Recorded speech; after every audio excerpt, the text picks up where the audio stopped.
بسم اللہ الرحمن الرحیم۔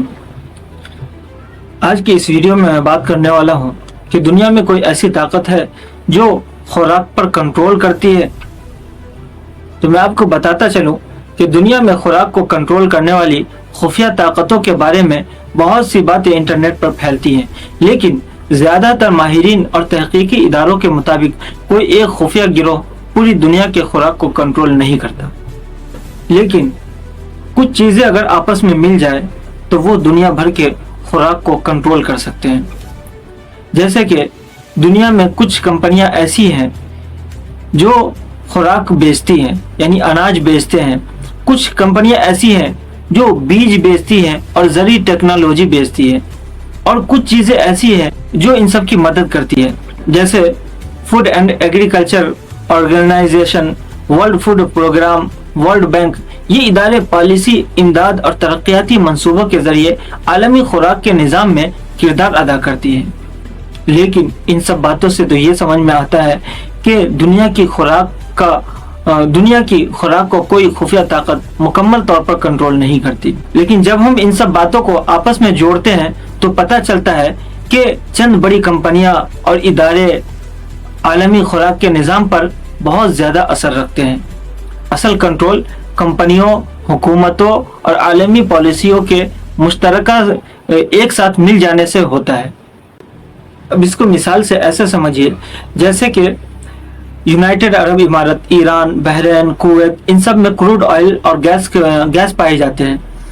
یہ ملک اگر دوسرے ملک کو کروڈ آئل اور گیس نہ بیچے تو دوسرے ملکوں میں ان کی کمی محسوس ہونے لگے گی، جس کی وجہ سے گیس اور آئل کی قیمت بڑھ جائے گی۔ اب ہم آتے ہیں اپنے اصل بات پر کہ چند بڑی ملٹی نیشنل کمپنیاں جو اناج اور خوراک کو دنیا بھر میں زیادہ 70 سے 90% تک سیل کرتی ہے۔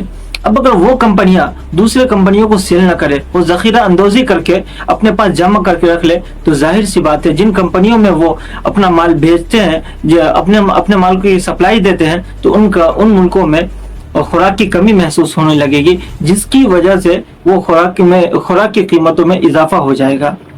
تو اب ہم اگر ان باتوں کو اس نظریے سے دیکھتے ہیں تو ہمیں پتہ چلتا ہے کہ یہ کمپنیاں اصل میں سب ایک دوسرے کے ساتھ ملے ہوئے ہیں۔ حکومت اور عالمی پالیسی اور یہ کمپنیاں، یہ تینوں آپس میں مل کر پوری دنیا پر ایک طرح سے اپنا ایک خفیہ ہاتھ بنائے رکھے ہوئے ہیں۔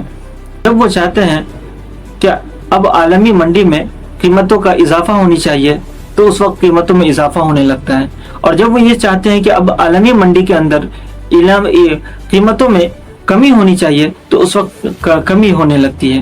یہ ان کا طریقہ ہے، اور اسی کو ہم یہ کہتے ہیں کہ کوئی خفیہ ہاتھ ہے جو ہم سب کو کنٹرول کر رہا ہے۔